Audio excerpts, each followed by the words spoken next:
All right, man. So Travis Kelce had an altercation with Andy Reid. And yes, it was an altercation. He physically pushed him. And I don't care how you say it, but it's very interesting on how the media is playing it based off on if it was somebody else that was black, if that was AJ Brown, if that was Dez Bryant, if that was Terrell Owens, Chad Ochocinco.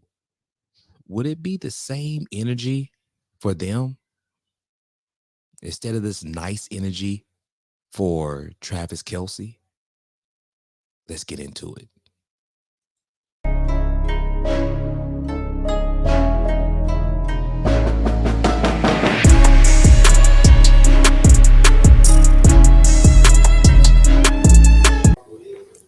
What's going on, everybody, man? We're going to go ahead and get into the situation with Travis Kelce and Andy Reid.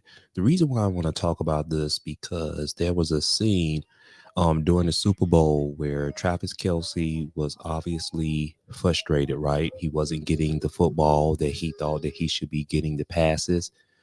And what happened was is that he went to the sideline and he went berserk. Um, he went berserk and he was just lighting Andy Reid ass up. Now, what was interesting about this situation is because it started a kind of like an uproar on social media, like on Twitter, on Instagram, Facebook, and there were even former professional athletes that were saying that if I did something like that, it would be a problem. And I want to talk about this situation because I believe it's different circumstances.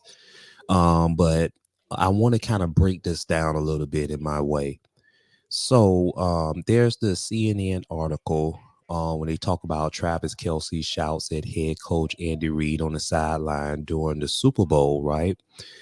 And the actual scene became a meme instantly.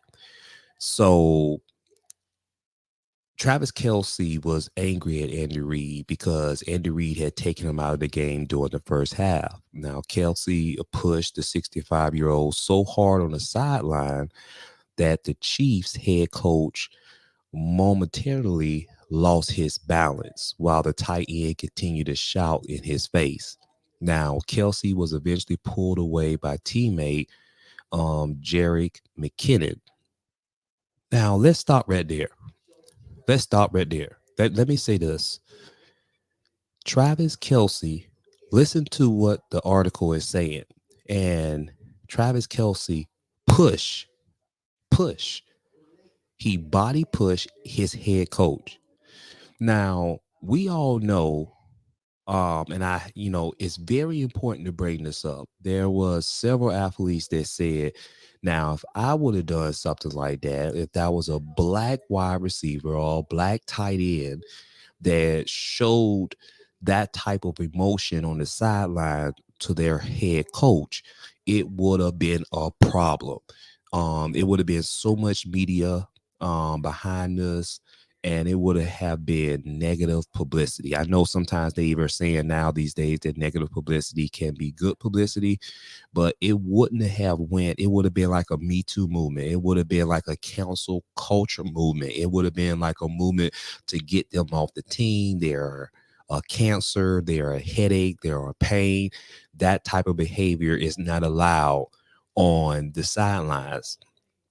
Now, it's very important to bring that up because I feel, in my own personal opinion, is that when Travis Kelce did this, oh, he's passionate, right? He's passionate. He's a passionate football player. He was just upset because he wasn't getting the ball because he wants his team to win. And he is just passionate about being the best version of himself out there on the field. That's all that was. Hmm. I like to call cap on that. Now, Andy Reid responded. He said that he keeps me young. He's referring to Travis Kelce. Andy Reid went on to say that he tested that hip out. He caught me off balance. Normally, I'll give him a little bit, but I didn't have any feet under me. Now, Andy Reid later reiterated in his post-match press conference that he only stumbled because Kelce caught him off balance, adding that it just shows the tight end's desire to win. It shows the tight end desire to win. Let me be very clear on what I'm about to say. I don't care how much desire that you have to win. There has to be a level of professionalism on the field, even off the field, but most importantly, on the field. You cannot, no matter how pissed off you are, think that you have the audacity to put your hands or to put your body in a pushing motion on your head coach. You're setting a bad example and it doesn't look good. And it could have escalated into a very bad situation on that sideline.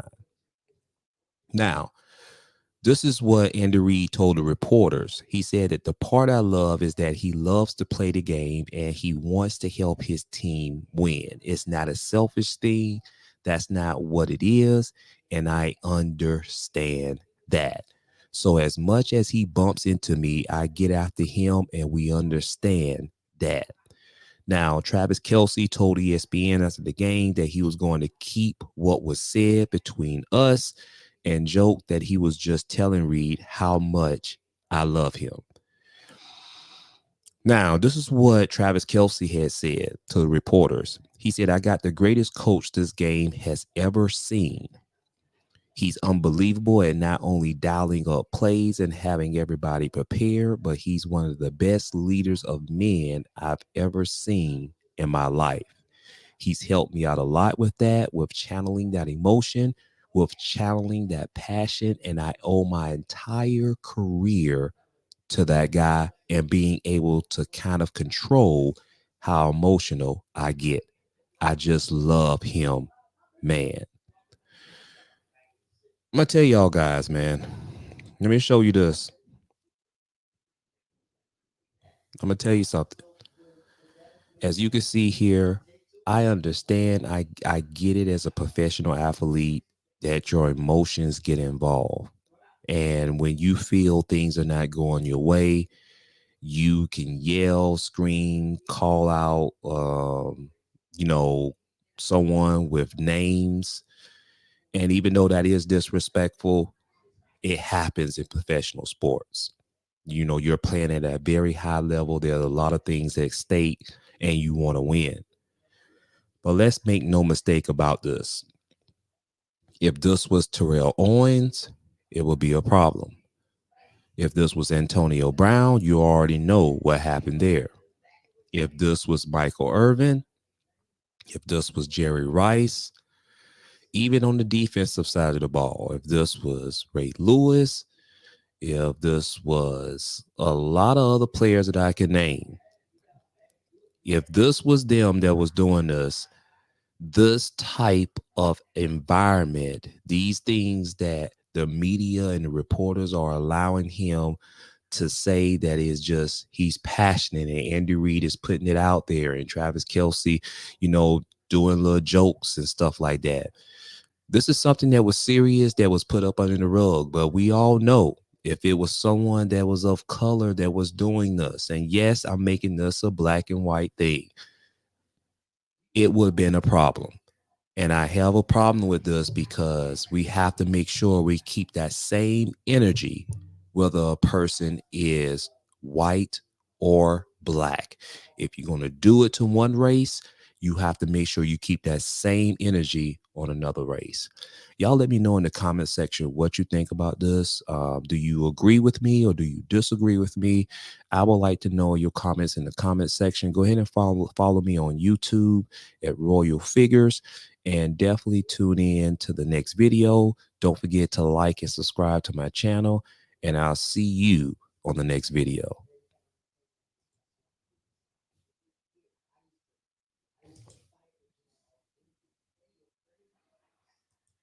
It's very important before I end off is to say this, is that in this situation, right, we have to make sure that we keep the scales balanced. And that's what we try to do over here on Royal Figure Show, is that we try to keep the scale balanced and keep it fair, but we're going to call it how we see it, whether you like it or not as a listener. And the reason why I wanted to talk about this story is because oftentimes I feel is that Black athletes, professional athletes rather, in this situation, they are demonized in such a harsh way as being a Black man that's out of control, hard to deal with, someone that has an anger management problem. But as you can see here, we have a white man that was yelling at another white man, and it is being deemed as he's passionate, or he just want his team to win. He has a strong desire to play at a high level. It was nothing. It's just, this is something that he does, that he didn't mean no harm by it. And sometimes I even bump him. You see how they protect one another.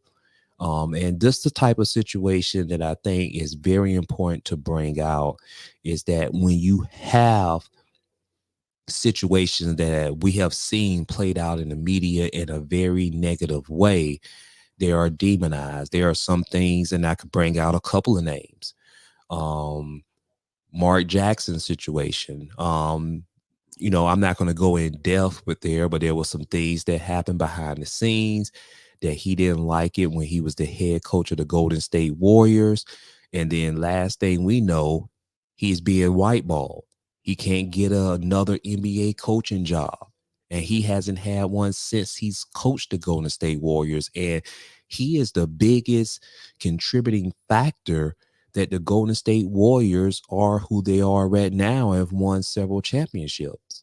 But Mark Jackson doesn't get that credit that he deserves, because of his passion on how he demands people that's within his leadership, under his leadership, to do things the right way. And he always preached that. But Mark Jackson has got negative publicity from that situation. And he has not been able to get a job since. And that is the problem that I'm coming here to say this, because we as Black people, and particularly Black men, don't have the opportunities and the chances like we see our counterparts, white men, get when they get so emotionally involved. So I just want to make sure I bring that to the forefront, is the reason why I wanted to do this video. See y'all next time. Take care.